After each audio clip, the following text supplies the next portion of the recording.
Hey everyone, welcome to the Human Cloud Podcast, the spot where leaders come to drive the freelance economy forward.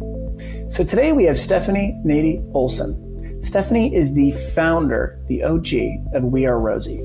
Now, if you don't know We Are Rosie, probably been living under a freelance rock. They are one of the most successful marketing platforms. And if you know a client of We Are Rosie or an actual Rosie, you know, they are incredible at taking care of their freelancers. So they are not a massive network where most freelancers don't ever get jobs. They know and they take care of their freelancers so much. Now, there's three things that we're going to hit on with this episode. The first thing is we're going to follow the journey of a successful founder in our space. As we all know, this is not an easy space. You don't just build something for 2 years, then get an acquisition. Fortunately, that's not our space. The second thing is you're going to see the science behind a successful platform, and not just a successful platform today, a successful platform meaning from start to a strategic partnership with a private equity firm. Third thing, you're going to start to see the future of freelance. So I'll give you a little hint. I don't want to spoil the episode, but they are launching a very future-proof and future-looking offering where they take control of the outcomes. Now, one of the things that we're seeing in the freelance economy is that marketplaces feel torn between, are we 100% self-service or are we 100% an agency? And the question is actually not that simple. You need to be able to be both. Now, what you're going to learn from Stephanie is that the science of a successful platform typically is scaling what we call the founder market fit. And that could not be more true than we look at a phenomenal entrepreneur like Stephanie. So enjoy, sit back, then most importantly, go drive some change. All right, Stephanie, listen, this is incredible. Your first episode was one of the most popular. I'm not going to tell you which one, but it was top 5. So for those of you out there, if you want to hear, when was that? Was that a year ago? Yeah. Maybe longer. 2 years ago? Maybe like a year and a half. Wow. Okay. So the first thing I can't wait for is that we can have the post you've hit some big milestones. So we can't just wait to hear that. Second is the industry has gone through some serious inflection. And so you've been ahead of the curve. You have run by Rosie. So hearing, where you see this industry going. And then if we can just industry show off, what are you most proud of? What's some of the big wins? I think, I just can't wait for you to talk there. And then I think one thing, Stephanie, that you're going to be able to relate to with their listeners more than most is your journey as a founder. And so most people, we don't get in the weeds about this, but with you, I mean, you're going to be able to relate on an individual level better than most. And so, listen, I'm going to give it over to you. Where do you want to start? Do you want to just kind of do like a recap on, hey, over the past 2 years, all these crazy cool things happen. We have a strategic PE partner now. Yeah. What do you want to do? Do you want to give a state of Stephanie? Yeah, I'll give a state of Stephanie. Last 2 years, 18 months. Yeah. Man, I mean, it has not been a casual stroll. It's definitely been a wild ride. About 2 years ago, we did bring on a private equity partner. It was the first investment I've ever taken in We Are Rosie. And it was a complicated decision, as a founder to go from bootstrapping a business and growing it at this, breakneck pace to saying I think we need some help. And I think it would be good to get some more expertise in-house. And then, a year after I brought on our private equity partners, I actually stepped down as CEO of We Are Rosie, and I've spent the last year as exec chair of the board.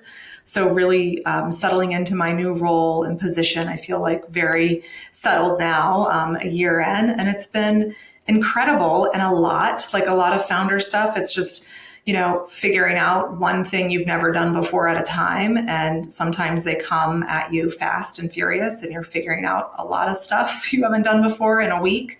And sometimes it's, every few months, just taking another step in a direction and hoping that you're doing the right thing. But the business is doing great. You mentioned, we're rolling out new products. We're taking a bigger stand in the industry to make freelance work more sustainable, both for the talent and for our clients. And we've been very busy, Matthew, very busy. Oh, I know you have. Oh, I know. And so let's do, you know what I'm going to give? This is going to be fun. So I'm going to give you a outsider's perspective of what I assume the last 5 years have been like. And then you're going to have the chance to go, nope, nope, nope, actually like this.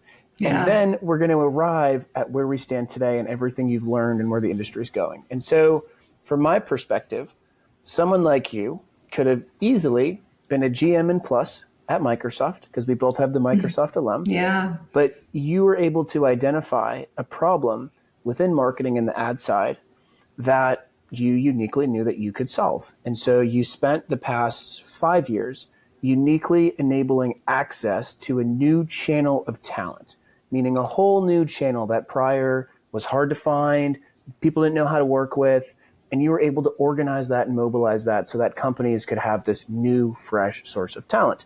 Then 2 years ago, you realized this is phenomenal bootstrapping, but this let's bring on some more help. And you accelerated it. And you did what I would argue, Stephanie, is one of the most honorable things as a founder. You did what's best for the business in terms of sitting in the executive chairman role. And so how is that as an accurate depiction of, 5+ years ago?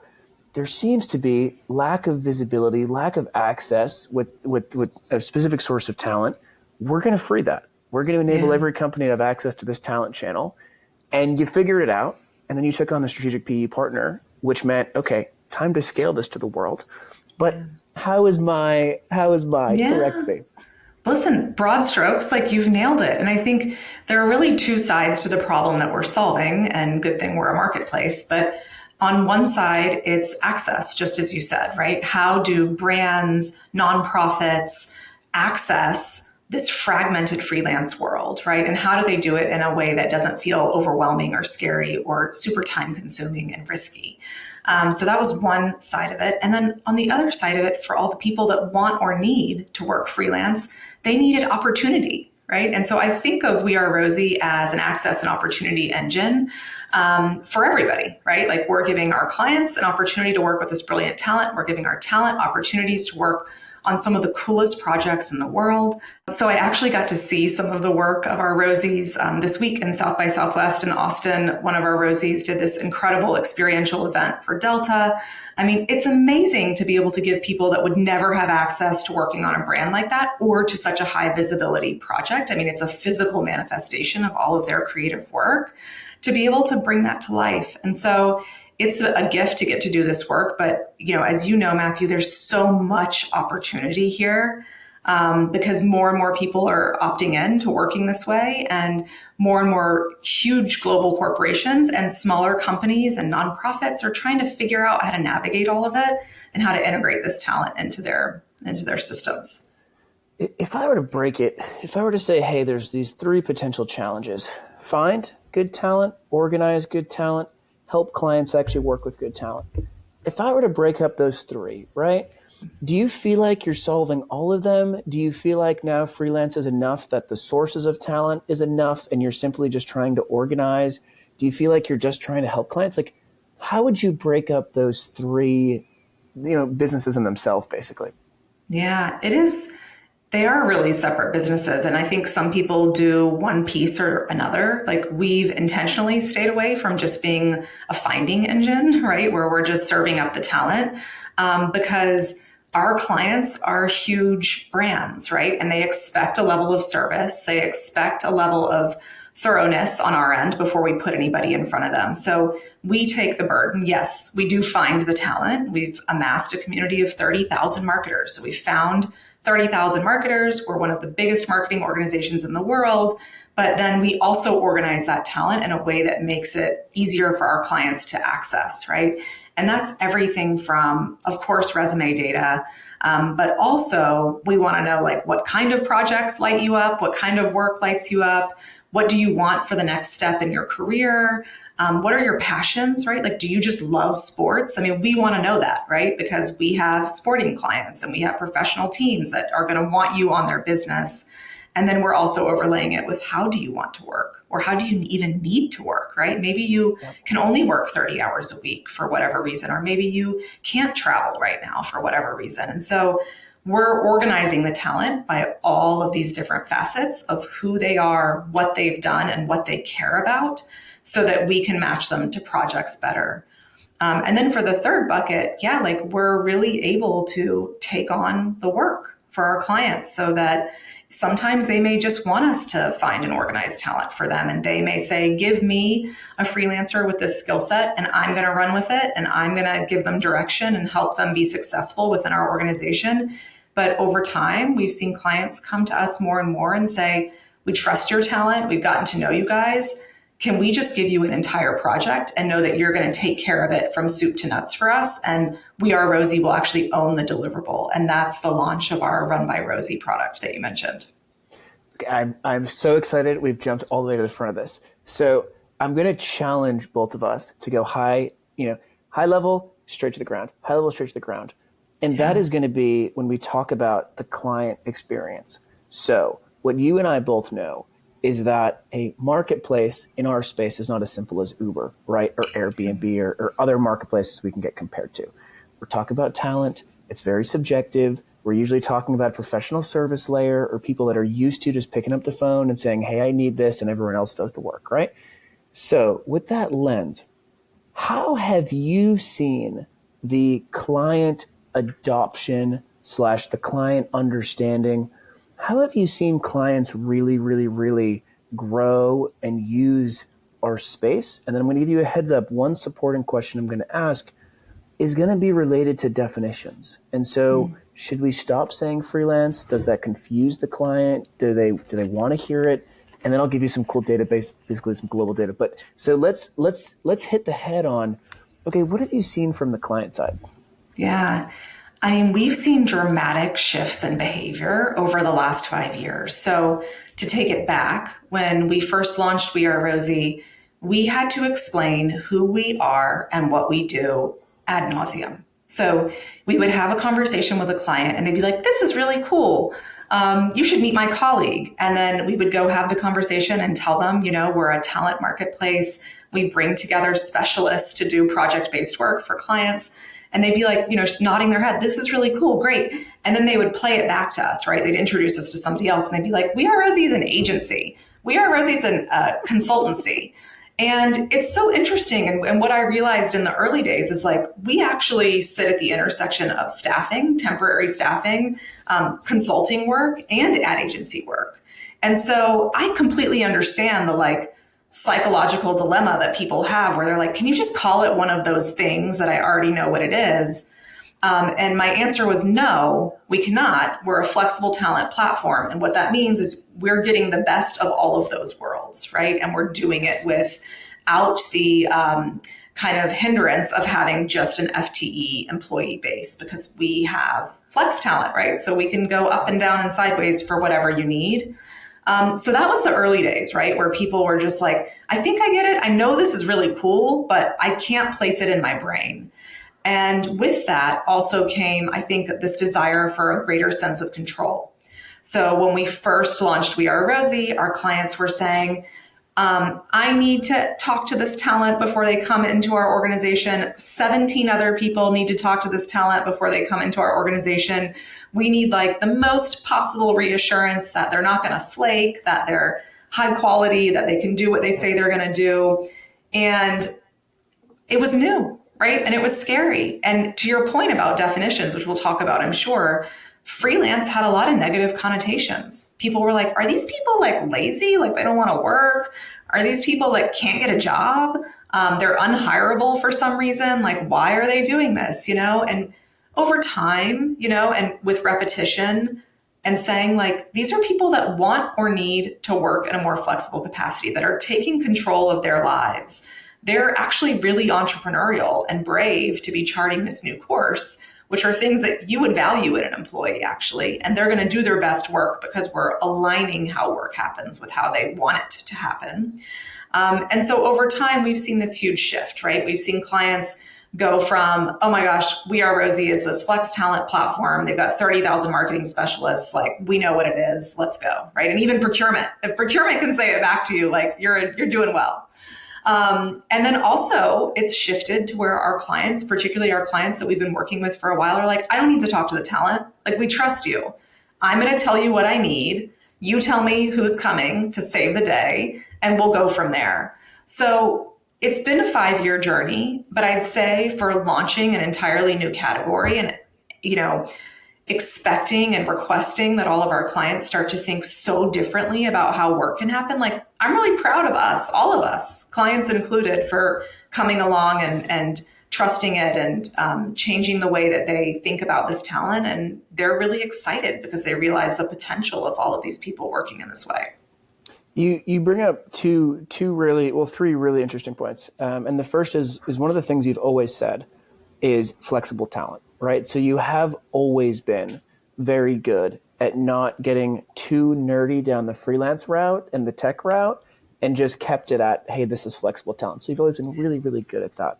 And I know, and I know how well you treat your talent. And so you are one of the industry leaders on the back end of, from my understanding, your talent has access to benefits and things that freelance networks don't have, right? So that is one thing you've always been really good at. So that's one thing I want to call out. The second thing, though, is you've been able to define the space you play in without alienating and without being totally net new. And so, for example, you mentioned the intersection of staffing, ad agency, and consulting. One of the biggest tripwires that we see from freelance founders, but then also from enterprise adoption perspective, is you don't want to be that new, right? Like, we are not AI. I'm sorry. Yeah. We are not blockchain. And the beauty of that is we don't fall off a cliff when all of a sudden NFTs aren't cool. But the beautiful thing, right? But the hard part about it is we're incrementally adjusting. So you nailed it in terms of we're not that. Now, the third thing you brought up that I really want to dig into is you mentioned this trust scale. One of the hardest parts in my day, and I wake up every morning and think, how do I get enterprises to spend, on freelancers? That's all I think about. My poor wife that gets stuck having, for me to think about that. But so this trust is the most important thing by far. And so you nailed that in the beginning, they'd want multiple rounds of interviews, right? And it was kind of proved to me. But what do you think has really moved the needle for you to build the trust with the clients? Do you think it's been the level of quality with the talent? Do you think it's been a support function that you've enabled? The fact that your talent has benefits, meaning that they're then going to be more, loyal to you and not mess up the client relationship. But what do you think is really driving the trust? Yeah, I think, trust is interesting, and it's a critical component of the work we do, both in our relationship with our clients, but also in our relationship with our Rosies, right? So we build trust with the talent, which we call Rosies, by paying them weekly, by giving them access to medical, dental, vision care, and by making sure that they know they can always come to us mid-project, beginning a project. Like, we're there and we're in communication with them. They're part of our team and we have their back. So that trust then extends to the client, right? The Rosies trust that we're not going to put them in a bad situation with a client, that we're not going to overpromise something to a client that our Rosies can't deliver, and that we're building strong relationships across the board. For our clients, honestly, there's a lot that goes into it, but the biggest thing for clients that we have heard over and over again is, we cannot believe the caliber of talent you deliver. I could never directly hire this person to work here. I know that they would not work here in a traditional full-time capacity, and I can't believe we can get this talent on a fractional or flex basis from We Are Rosie. I mean, we've got Fortune 10 brands saying to us, I would get rid of 5 consultants from one of the big consulting firms to keep one Rosie here. Like, that's the difference that your talent is making. And it's even gone so far to clients asking us to help them figure out how to make full-time hires, because we are so good at matching people to the work. And they're saying, how do we do this with our full-time employees? How do we look at your system of going beyond pedigree, beyond a resume, to really understanding a whole person before we match them with work? Yep. So we're going to hit, let's talk about the people that really make freelance adoption successful. And the reason I want to talk about that is because when you just mentioned something that is like, if we look at Maslow's hierarchy of needs, you just hit self-actualization, meaning we've realized we need to hire a different way. That is the top of the pyramid. That is what everyone wants to get to, but it's really tough. But one of the things that is always critical is who is exactly taking ownership of this and really, really running with it. So, I think from your lens, who needs to really be involved, who needs to own, who needs to support? And the reason I ask is our primary listeners to this podcast are actually the enterprise leaders who are saying, I've seen things with freelance. I've seen my colleagues do this, whether in the company or out of the company. I know that my company currently has a freelance initiative, meaning we think about, we need to have a borrow strategy. We need to have flexible talent. I know that my company's thinking about this, but I don't know what to do. This is my first time hearing about this, and this all sounds kind of scary. And so let's start with who. Who really, really, really needs to be involved with this? Yeah, I think it's a shared responsibility. I think a lot of the responsibility falls on the department head, right? That's going to be leveraging this talent. And that's the hard part, right? When you get, tangled up with procurement and they're saying you can no longer talk to the department lead. You can only talk to procurement. That's where things start to fall apart, right? Because we are doing something new, to your point, and we have to have buy-in from the people that are going to be working alongside this talent, whether they're kind of directly managing them or they're throwing work over the fence in a run by Rosie fashion and saying, hey, we just trust that We Are Rosie's going to build the right team to do this work for us. So I think that's like mission critical, because they also have to do some education for the team of full-time employees that's going to be surrounding this flex talent, right? Working alongside them every day as colleagues temporarily, or, sometimes we have projects that last 2 years. So it feels like a full-time job. So I think that's mission critical. At smaller companies, we're seeing HR needs to be involved. And honestly, even at big companies too, right? Like, how are you onboarding folks? How are you going to offboard them? A lot of time our Rosies take on a client's email address, like they really are a temporary employee in some capacity. So it's an HR responsibility. It's an operations and IT responsibility. Like, if you want our talent working off of your computers, like, they need to have the computer on day one. So we've seen like some trip ups happen there where somebody's so excited to bring a Rosie on, but they don't give IT a heads up. And the Rosie's there on the first day and they don't have an email address and they don't have VPN access and they don't have access to systems. And so, it's a shared responsibility for everybody. And I think it's really important that those stakeholders are in lockstep as we move forward, because it has to be a good experience for the talent. And I'll give you an example. One of our largest clients is leveraging Rosie talent to run their in-house creative studio. So they have over 25 Rosies virtually. We're pumping out creative for a global brand. So we're making ads and billboards and doing events and writing copy and writing emails that get sent to hundreds of thousands of subscribers. And I have never seen anything like the way that they have onboarded this talent. I mean, they have, when our Rosies arrive, they are given a playbook. They have complete onboarding. So here's where you go if you have IT problems, actually. Here's where you go if you have a question about this. Here's how you access this information. Here's all of our holidays and time off, so you know that we're just not going to be around on these days. The onboarding is spectacular. But there's also, and this comes from leadership at the client side, there's also such a level of respect and trust where our talent has never been made to feel like second-class citizens within the organization. And that's so important. And that comes from showing up with a laptop on the first day, being properly onboarded, being treated with respect, being included in meetings, as many meetings as the rest of the team is going in. So those are the things that really make the relationship, the foundational trust piece, really solid and work really well. And it is a team effort across multiple, stakeholders. Yeah, it's such an important point. And it's one of those things where The tough part I feel about our industry is that it grows linearly, right? So it's not like we can overnight say, okay, now we're doing this. And then it also kind of grows fragmented. So for example, one company might be doing it, but their peers don't know about that. And so what you mentioned, like a good freelancer onboarding experience, conceptually, we all understand why, because inherently, the more people freelance, the more people hire freelance, the more you're going to want to keep your freelancers, right? So the same problems you have in terms of retention and churn, it's going to be true with freelance.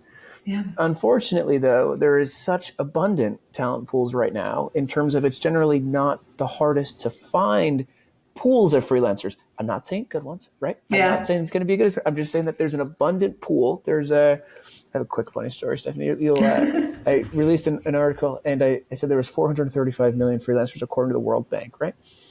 I get an email and it says at worldbank.org. And I'm like, oh no, what did I mess up, They weren't mad about the number. They were mad that I didn't call them online freelancers. So all that story to say, right? Little thing. But there's over 400 million. There's an abundant talent pool. But what you're hitting on, which is so crucial when these things need to work at scale, is that there needs to be a good experience so that the talent wants to work with you. Because I would argue the beautiful thing about freelance is they can choose whether they want to work with you or not. They don't need to work with you, which actually means they'll do more for you if you have a good relationship, and vice versa, they'll walk away if you don't treat them well. But so you absolutely nailed the reason, the purpose of onboarding. Now, if we could go into, do you see a commonality, or do you see the top-down versus bottom-up sort of leadership support? Do you see kind of what I'm getting at in terms of department head says yes, and then it requires the execution team to actually get this going? Or do you see it's better to find someone in the execution team? How do you think about, top-down support getting the blessing versus the people who are doing the hiring and the collaborating? How do you see that all intertwined and working? It's interesting. I mean, from my perspective, as someone whose mission is to make sure people know the value that this talent can bring to their organization, we require top-down support.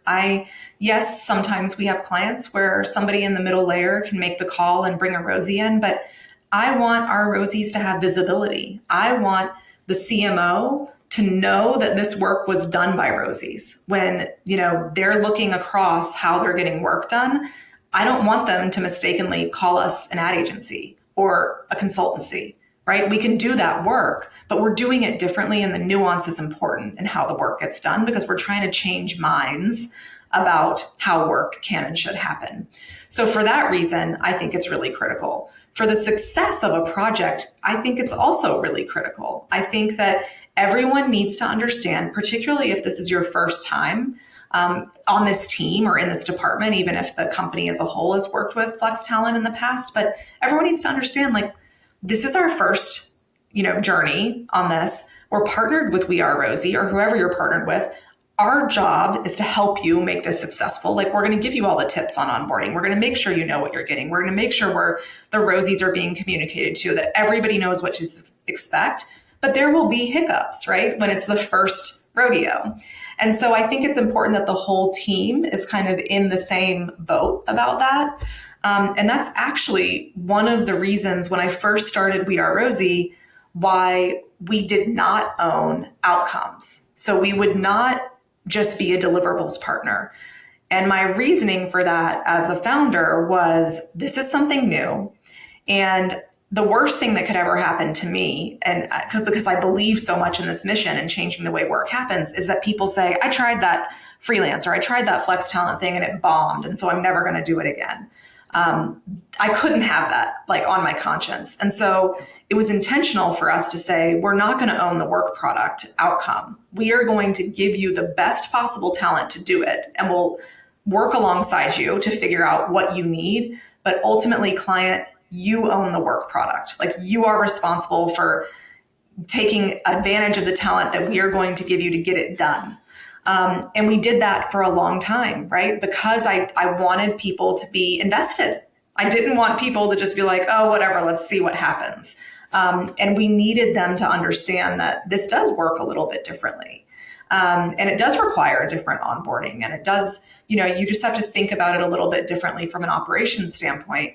And now that we have done that and we have, I feel like, moved into phase 2 of the freelance and flex talent revolution and marketing, I think that we're in a really good place where we can say to our clients, and we're really happy to say now, yes, we can give you the talent and you can own the work product. They can report to you. You can use them for whatever projects come up on a daily basis. And also, if you need to throw something over the fence to us, we will own the work product now. We will own the deliverable for you. You can throw the whole project over. And I'm really glad that we slow rolled that, because we now can do that with clients that we trust to take really good care of our talent and to have buy-in about how this is going to get done. Right. And based off the data we've seen, you need to slow roll it. It can't happen overnight. And we have seen the, like, we're trying to mulling the word of, like, okay, what do we call this here? But we are kind of calling it like freelance as a service, meaning freelance is secondary. And you're seeing, I mean, not to get too nerdy, but like 2014, 2015, 2016, Stanford did a bunch of research around Flash teams. And so it was all based of that, of how do we automate the allocating of task management, right? Yeah. It was cute. But the reality was, a good platform and good marketplace needs someone like you who can actually talk, CEO to CEO, department head to department head, because you've been there and you've done that prior, right? And so we're going to talk about. So I'm going to ask a question that I hope is a bridge to get into Run by Rosie and being able to manage the outcomes. And that question is going to be, what is the hook? Okay, what is the hook? We can call it a job to be done. We can call it a value factor. You're a better marketer than I am, so I apologize for, you picked the word. But one of the biggest challenges by far that I've had and others have had has been, what is that massive, massive pain that needs a painkiller? Because part of what I heard you saying was you got your clients invested. They didn't just throw you a JD and say, it'd be nice if you sent us talent, right? Yeah. They were working with you through the process. You mentioned there's going to be some hiccups. That means that they must have believed in something so painful and so large that they were willing to do this journey with you. And so what do you think is the hook of our industry, Steph? Is it speed, cost, quality, access? What do you think the hook is for our space? I think it's specialist expertise on demand. And the way that I talk to clients about it is, and this, I'll talk about marketing because that's where I live, but I think this is relevant to any industry. You've got your big boulders, right? And I think about this like there's a big boulder that's your FTEs, right? And we're all very familiar with how to work with that talent and what we can expect from them and what type of work we can get done. And I'll say in our industry, another big boulder is consulting firms, right? There's a lot of consulting work that happens around marketing transformation and digital transformation and all of those things, and even specialist consulting about analytics and things like that. And then there's ad agencies, right? Like we need to get this marketing out into the world. So we partner with a big ad agency. And so all of these boulders kind of sitting in a container together create a bunch of gaps. And I think of our 30,000 marketers that we have at our fingertips as the sand that's going to fill in all those gaps. There are going to be things that are not ideal for any one of those boulders, right? And it might be that you need a SWAT team to come in and do something, and they need to start in 3 days. And it's really important you have very specific expertise on the project. Or even we have clients that come to us and say, I really need Latinx marketers on this because we're launching a new tequila brand and Latinx consumers are our end target. So whatever it is, that might not be ideal for any of those boulders. And so you can come to us and know that you can do this blue sky thinking. We've got 30,000 people here. We're not trying to put a square peg in a round hole. We're not trying to say, well, Matthew's workload seems light, so he's going to be your person on this, project. We're going to say, like, who is the best person out of 30,000 people to get this done? And that level of assurance and knowing that every time something comes up, that's the quality that you're going to get and the care that we can put in and the variety of people we have to choose from to do it. So I think that's really resonated with clients. And then over time, and look, transparently, we want to chip away at each of those, right? Like we want to chip away at, your agency and consulting budgets for sure. We want to chip away at your staffing firm budgets for sure, because we believe that we can do it better in many instances. We believe that we bring more diversity, which has been shown in our diversity numbers of the talent that we're putting on these projects. And we're more efficient. We're more cost efficient. I love it. I love it. So you mentioned, and here's the little visual that I was drawing across as your boulders, right? And it starts by filling in the cracks. But then, as you mentioned, yes, we are going to chip away at existing industry. Now, I wonder, one of the implications of that we all know is consolidation. And one of the big questions when we talk about consolidation and disruption is, are big players going to be able to acquire smaller players and take that space? Or are the smaller players going to need to disrupt them first for them to then buy them as equals? And there's millions of examples of this. If you look at Salesforce, right? Salesforce had to go create a net new category and then disrupt all the peers. Whereas if you look at some industries, like if you look at WhatsApp, Facebook just said, let's take WhatsApp, let's take WhatsApp. And so there's numerous ways that industries evolve. Within our space, do you think that freelance platforms, freelance marketplaces, whatever you want to call them, do you think that it's going to be a consolidation game? Do you think that these things need to mature on their own? And I'll give you one other thing that's always confusing is, okay, we got the MSP, we got the compliance, we got the EOR industries on the side as well. They don't talk to each other. Usually, in my experience, these programs happen outside of, and then they do when it gets big enough, they do merge chaotically. But how do you see this industry transforming? Do you think it should just be a couple big consolidates? Do you think it's always going to be a bunch of mid marketplaces? Yeah. What do you think? I know it's a loaded question, by the way, Stephanie, so I apologize. It is a loaded question. I mean, where my mind goes immediately is these enormous staffing firms and what a cluster they are. I mean, I don't know any other way to say it. Like, we have, over the last 5 years, seen how they work and how they operate and how they've commoditized all the talent on their platforms into, it's a race to the bottom. Like, I can give you the cheapest talent, the fastest, without talking to them or caring about them or, ensuring that this is a successful engagement. Like, I would just faint if that happened to flex talent marketplaces, because that's why we exist, is to be better than that. And so I hope that we don't all get gobbled up and, be owned by some giant conglomerate, because I think the inevitability of that is kind of going back to where we've been in the past, which is just, how do we do this cheaper and how do we do this with technology? And the difference is, like, we're not selling software, like, we're bringing in human beings. And I don't want my talent to be treated like software or widgets or whatever it is. And so I think it's a dangerous game to play to, have a ton of consolidation, frankly. And I think we'll see a drop in quality. We'll see a drop in happiness of the talent, which is directly correlated with the quality.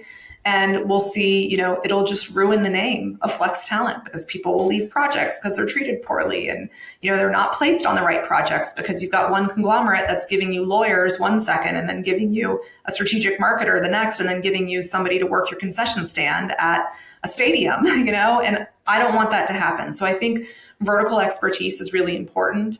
I think over time, the vertical might get a little bit wider, right? So you go from marketing to analytics, and then maybe you touch on some technology that is necessary for marketing. And we've turned this down many times, actually. Clients have come to us and said, like, we need call center talent. We need people to answer the phones. We've had great success with Rosie talent in other areas. Can you do this? And it's been a lot of money. It's not a fun no to give, but it's no. Like, that's not what we do. And, like, I can't sully the name of the 30,000 people on our platform and the risk, getting a bad name for our quality and what we're known for by trying to do something that's not our area of expertise. And I think that's where it gets dangerous. Yeah, you absolutely nailed it. And it's funny, as an industry, we were starting to go down the race to the bottom track. We started to have a couple really large horizontal marketplaces.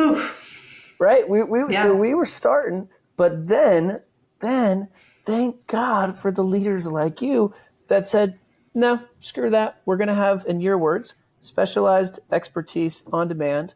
But the first two, specialized and expertise, meant you can't do this at a large marketplace. You need to specialize. And so now we do have 800 plus specialized platforms in marketing, consulting. Even within marketing, there's different swim lanes.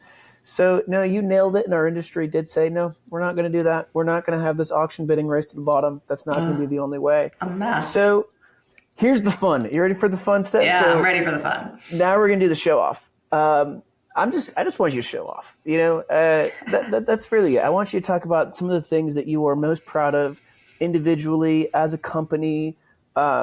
You've done such incredible things, as an individual founder, as a company. And I just want to give you however long you want to talk. I want to hear the show off side. And this is where Run by Rosie fits in, I think, as well, too.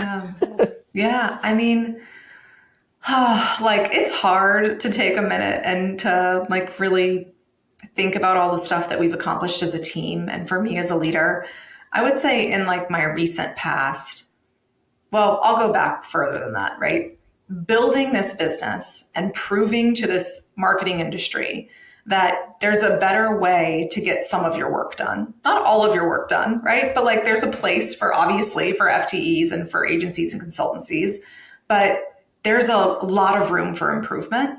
And the beautiful thing about what we're doing is it's really, I said to the team yesterday, actually, we are a for-profit business that has a nonprofit mission. Our goal is to provide access, opportunity, and wealth for people that want or need to work in a flexible way.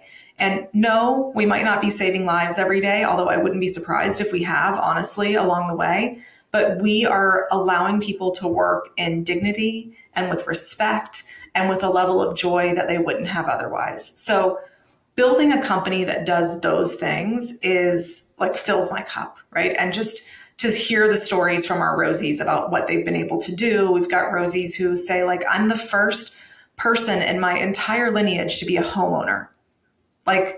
How incredible is that? And they say, I couldn't have done it without the work I've done at We Are Rosie, or I was able to move to Tennessee to care for a parent at the end of their life and continue working and providing for my family because of the work I found at We Are Rosie. So these are the stories that are just fill me with gratitude. And frankly, I want to brag about it because this is the work that we're doing on top of making our clients really happy and having an incredibly high client renewal rate.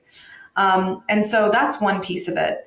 In more recent Stephanie history, I stepped out of the CEO role a little over a year ago. And I'm really proud. I feel like I was really brave in making that decision. There was all the fear in my mind of what are people going to think? Are they going to think our private equity partner, who I love, has pushed me out? Are they going to think there's some drama, Steph couldn't cut it, she's having a meltdown?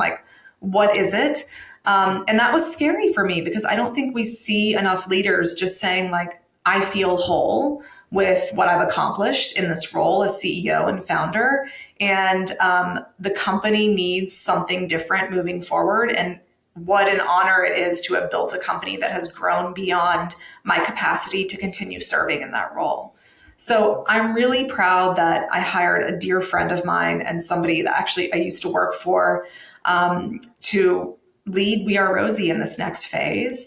And he has done an incredible job. The team is spectacular. The company is thriving. We're continuing to grow. I mean, all of these things that gives me a great sense of pride that that transition has gone well, that I am never up at night worried about the company. I'm just so proud and in awe of what this team continues to do. And then the last thing I'll say, as a leader and as a founder and as somebody who was whatever stage is beyond burnout. When I stepped down as CEO, I don't know what that is. It's just a puddle on the floor. So that I have recovered. I just said to my husband the other day, it's been a little over a year. I think I'm probably 80% recovered from burnout. And I didn't think it would take this long. And I'm giving myself the grace to take as much time as I need and to prioritize my health because I was a mess. I was not well. I had not slept in 5 years. I was not healthy. My my stats from my blood work were not good news.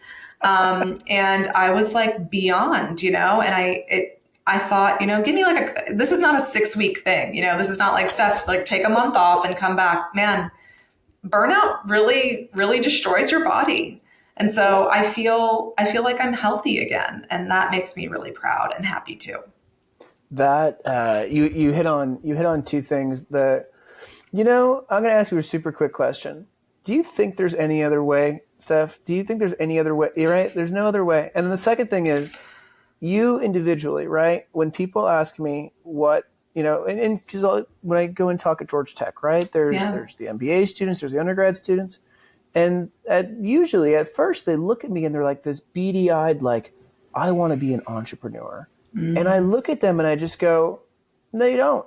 And they're like, what do you mean? I'm like, you're going to make less money than your peers. You're going to be miserable. Your relationships are going to be affected. And you're going to have to sacrifice more than anyone that you know that's not doing what you're doing. And then they're kind of like, well, what do you mean? My school says that I want to be an entrepreneur. And so, like, do you individually think that you as a person, do you think this is the only thing that you know how to do? And I ask it because for me, I'm like, shit, I can't get a job. Just meaning like I need to be solving some crazy challenge. Yeah. But do you think what do you think about that?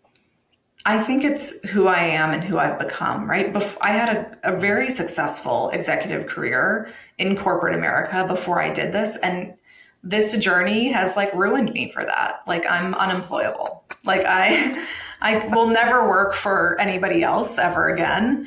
And I'm okay with that. And I think you're right. Like I like the discomfort. I don't know what mental ailment I have, but I love the chaos. I love the 80-hour weeks in seasons. You can't do it for 5 years. Don't recommend 5 years straight, 80-hour weeks. But, I like it. And I love creating something from nothing. But I think your point is really well made, and that most people just aren't willing to make the sacrifices.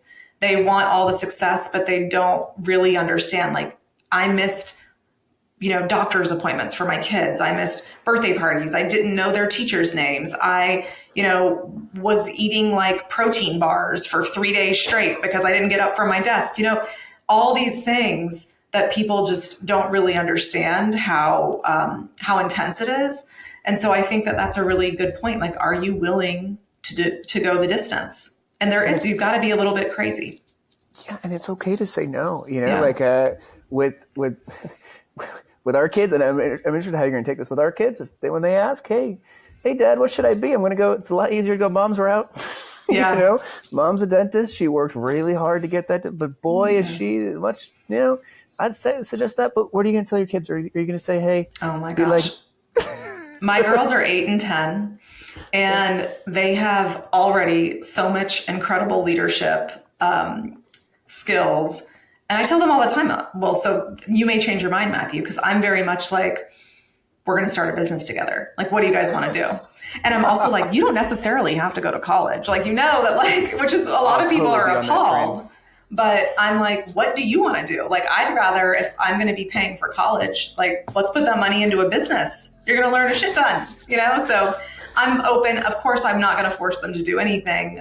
But I think if they want to, man, you learn so much about yourself. I've never learned more about who I am and what I'm capable of, more than running this company. And so I think it's just like a really beautiful way, exhausting and beautiful way to get to know yourself too. Last thing I'll say, Steph, is when I tell our kids, this will be 18 years from now, right? We got some time to plan this. But when I say the thing about college, I'm going to need you right next to me, because I'm going to have immigrant wife and immigrant parents. Yep. And good luck. Good luck telling them, yeah, buddy, don't go to college. You're fine. You don't have to do that. So I'm going to need you right next to me. All right. I might have some case studies for you. We'll see how my girls do. Yes. If they decide not to go. But listen, this has been incredible. Absolutely incredible. Most important question is, where can our listeners go and find you and We Are Rosie? Yeah, you can follow We Are Rosie on all social platforms. We are rosie.com. And you can find me, mostly I'm on LinkedIn these days. So if you want to talk to me, you can reach out to me there, or at Stephanie@wearerosie.com. I love it. Everyone go follow all those immediately. And Stephanie, thank you so much for hopping on. Thank you for having me.